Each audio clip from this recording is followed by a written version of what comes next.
Parmi les continents qui ont le mieux résisté, semble-t-il, en tout cas, il y a l'Afrique. Et justement, on va prendre la direction de Brazzaville. Brazzaville, où l'on retrouve le docteur Michel Yao. Vous êtes responsable des opérations d'urgence de l'OMS en Afrique et coordinateur du programme Covid-19 pour l'OMS en Afrique.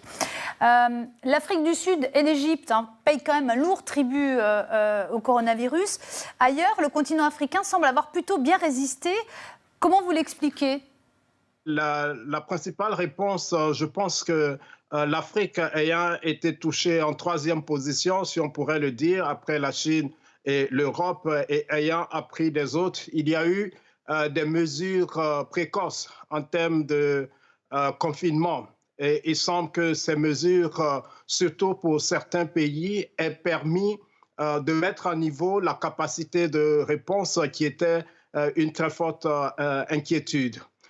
D'autre part, on a aussi le facteur démographique. Je pense que puisque la maladie a une composante asymptomatique difficile d'estimer, même dans les pays qui ont de grosses capacités de tests de laboratoire, la jeunesse de la population semble jouer un rôle avec un nombre de cas sévères ou de cas critiques moins que ce qu'on attendait, et donc qui fait qu'au niveau des structures de prise en charge, ils aient la capacité de continuer de supporter.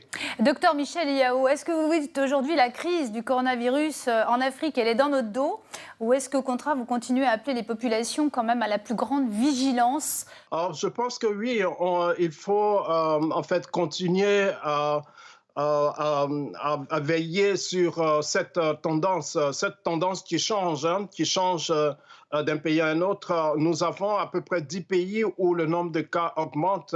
Et on se rend compte que même s'il y a le facteur augmentation de la capacité de tests, proportionnellement, il y a plus de cas qui sont détectés, et surtout avec les mesures de déconfinement en cours. Et donc, il faut rester prudent. Il faut s'assurer qu'on ait un mécanisme qui puisse permettre de détecter, de réagir et de prendre les mesures de santé publique appropriées, mesures qui semblent affecter aussi les populations les plus vulnérables et qui exigent une combinaison de réponses santé publique avec des mesures d'accompagnement socio-économique. Docteur Michel Yao, quels sont les pays qui vous préoccupent en ce moment Je donnerais plutôt des régions. En termes de pays, l'Afrique du Sud, on regarde de près, mais c'est un pays qui a mis en place quand même des capacités de détection qui est en train de... nous voyons, par exemple, dans la ville du Cap, où on transforme les centres de conférence en structures de prise en charge. Donc, c'est un pays qui est en train de mettre à niveau à l'échelle ses capacités de réponse. Donc, on regarde de près l'Afrique du Sud.